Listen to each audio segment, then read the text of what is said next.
આમ આદમી પાર્ટી પર સતત એવા આરોપો લાગી રહ્યા છે કે આમ આદમી પાર્ટી એ ભાજપની બી ટીમ છે અને છેલ્લા ઘણા સમયથી એવું વાતાવરણ પણ જોવા મળી રહ્યું છે કે આમ આદમી પાર્ટીમાં જૂથવાદના કારણે ટપાટપ નેતાઓ રાજીનામા આપી રહ્યા છે।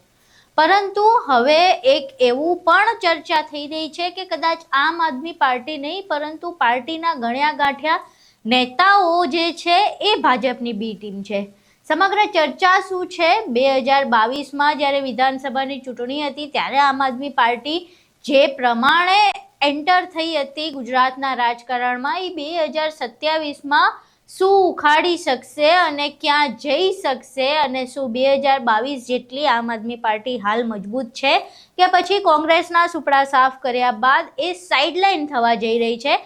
તમામ એ પાસાઓ ઉપર ચર્ચા કરીશું। નમસ્કાર, તમે જોઈ રહ્યા છો ચક્રવાત ન્યૂઝ, હું આપની સાથે હેમલ।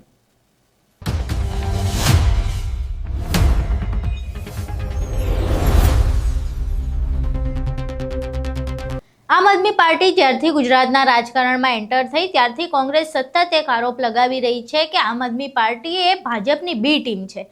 એની પાછળનું કારણ પણ એવું આપે છે કે 2022ની વિધાનસભાની ચૂંટણી પહેલા કોંગ્રેસ વિધાનસભામાં ખૂબ જ મજબૂત હતી, 90 જેટલી વિધાનસભાની બેઠક જીતી હતી અને એક મજબૂત વિપક્ષ તરીકે ઊભી હતી।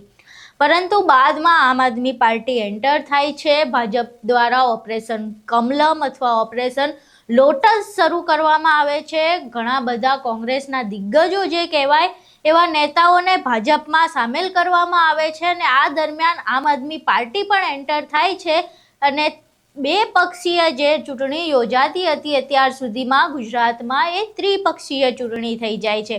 બાદમાં તમામ જે 182 વિધાનસભાની બેઠક છે ત્યાં આમ આદમી પાર્ટી, કોંગ્રેસ અને ભાજપ ત્રણેય લડે છે। જોકે આમ આદમી પાર્ટીને વધારે કંઈ ફાયદો તો નથી થતો પરંતુ કોંગ્રેસને એનાથી બહુ મોટું નુકસાન થાય છે, કારણ કે કોંગ્રેસના જે વોટ હોય છે, જે વોટ હંમેશા વિપક્ષના જાય, એ વિપક્ષના વોટમાં બે ફાડા પડી જાય છે અને તેનો સીધો ફાયદો અનેક બેઠકો પર ભાજપને થતો જોવા મળે છે। જોકે 2022ની વિધાનસભામાં તો કોંગ્રેસના સુપડા સાફ થઈ ગયા।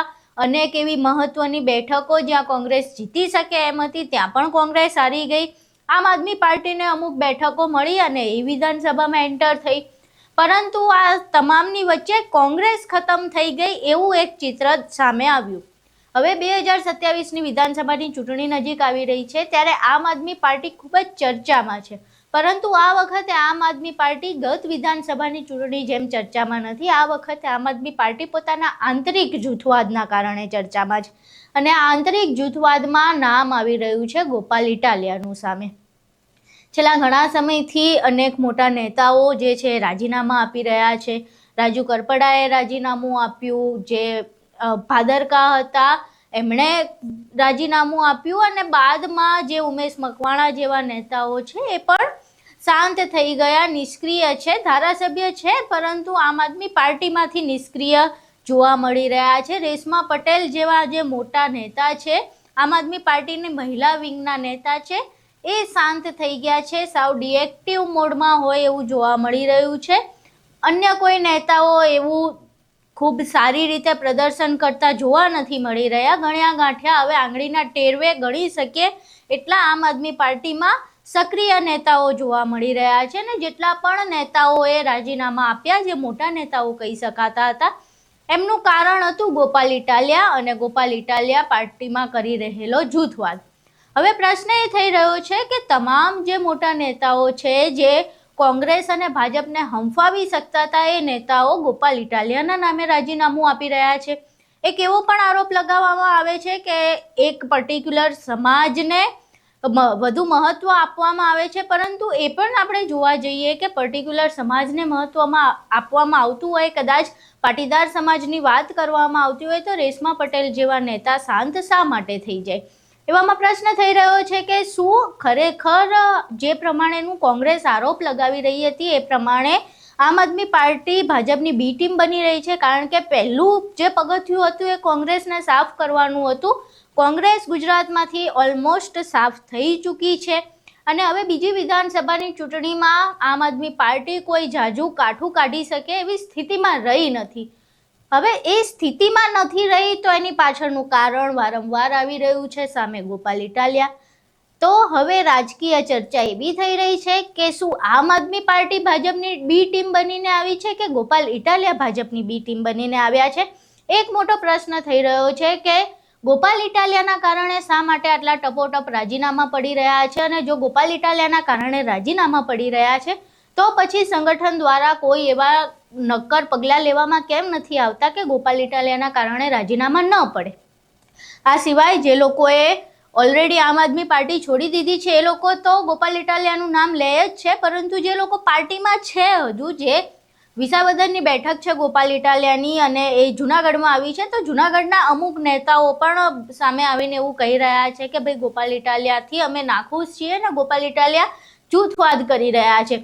એક નેતાએ તો હિટલર શાહી વાળો શબ્દ પણ વાપરી દીધો કે ગોપાલ ઇટાલિયા હિટલર શાહી ચલાવી રહ્યા છે. તો પ્રશ્ન થઈ રહ્યો છે કે હકીકતમાં ગોપાલ ઇટાલિયા કરવા શું જઈ રહ્યા છે? શું એમને આમ આદમી પાર્ટીને મજબૂત કરવી પણ છે કે કેમ? કારણ કે વારંવાર જો આવા આરોપો લગાવવામાં આવતા હોય તો પછી તેમને પણ કોઈ પ્રતિક્રિયા આપવી જોઈએ, તેમને કંઈક જવાબ આપવો જોઈએ, પરંતુ એ જવાબ ગોપાલ ઇટાલિયા તરફથી સામે આવતો નથી.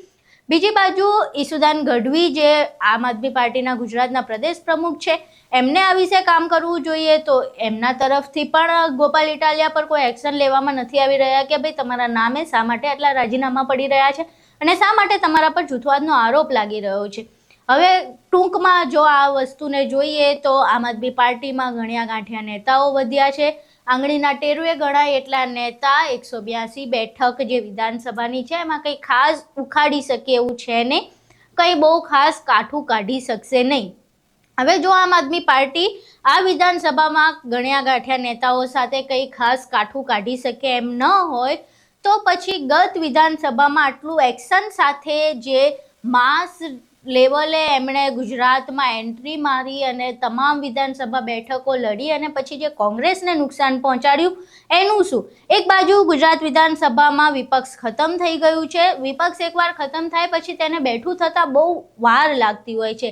એવામાં આમ આદમી પાર્ટી જો એન્ટર થાય અને એના કારણે વિપક્ષ ખતમ થાય તો પછી એક મોટો પ્રશ્ન તો એ રહેવાનો જ કે શું આમ આદમી પાર્ટી વિપક્ષને ખતમ કરવા આવી હતી? અને જો 2027માં સારું પ્રદર્શન નહીં હોય તો પછી લાગે નથી કે આવનારી જે વિધાનસભા છે એમાં પણ કંઈ એવું મોટા ફેરફારો કે તફાવત જોવા મળી શકે. પરંતુ કોઈ પણ રાજકીય ચર્ચાઓ કે ટીકા ટિપ્પણીઓ અત્યારે કરવી એ ખૂબ વહેલી કહી શકાય કે આગાહીઓ રાજકારણમાં વહેલી ના થઈ શકે. પરંતુ જે રાજકારણમાં ચર્ચાઓ ચાલી રહી છે, જે રાજકીય વિશ્લેષકોમાં ચર્ચાઓ ચાલી રહી છે એ તો હાલ એવું જ છે કે ગોપાલ ઇટાલિયાના કારણે જો આમ આદમી પાર્ટીમાં ટપોટપ રાજીનામા પડી રહ્યા છે અને જો આમ આદમી પાર્ટી નબળી બની રહી છે તો પછી ક્યાંક ને ક્યાંક એ દ્રશ્ય જે છે સાચું પડી રહ્યું છે કે આમ આદમી પાર્ટી એ ભાજપની બી ટીમ છે. અને જો બી ટીમ છે તો બી ટીમ કોણ બનાવી રહ્યું છે? શું ગોપાલ ઇટાલિયા બનાવી રહ્યા છે? કારણ કે રાજીનામા ગોપાલ ઇટાલિયાના કારણે પડી રહ્યા છે. તમારું આ સમગ્ર મામલે શું માનવું છે? શું આમ આદમી પાર્ટી ભાજપની બી ટીમ છે કે પછી ગોપાલ ઇટાલિયા ભાજપની બી ટીમ છે? તમામ જે બાબતો આપણે ચર્ચા કરી તેના વિશે તમારું શું માનવું છે? તમારા મંતવ્યો અમને કોમેન્ટ બોક્સમાં જરૂર જણાવજો. 2027ની વિધાનસભાની ચૂંટણી વિશે તમારું શું માનવું છે?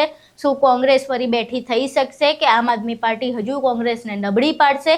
કે પછી શું આમ આદમી પાર્ટી જે પ્રમાણે હાલ એની સ્થિતિ છે એમાં મજબૂત બની શકશે કે હજુ કોઈ નવા રાજીનામા પડશે કે કેમ? તમામ વિશે તમારા મંતવ્યો અમને કોમેન્ટ બોક્સમાં જરૂર જણાવજો. વિડીયો પસંદ આવ્યો હોય તો વિડીયોને લાઇક કરજો, શેર કરજો અને ચેનલને સબસ્ક્રાઇબ કરવાનું ભૂલશો નહીં. નમસ્કાર.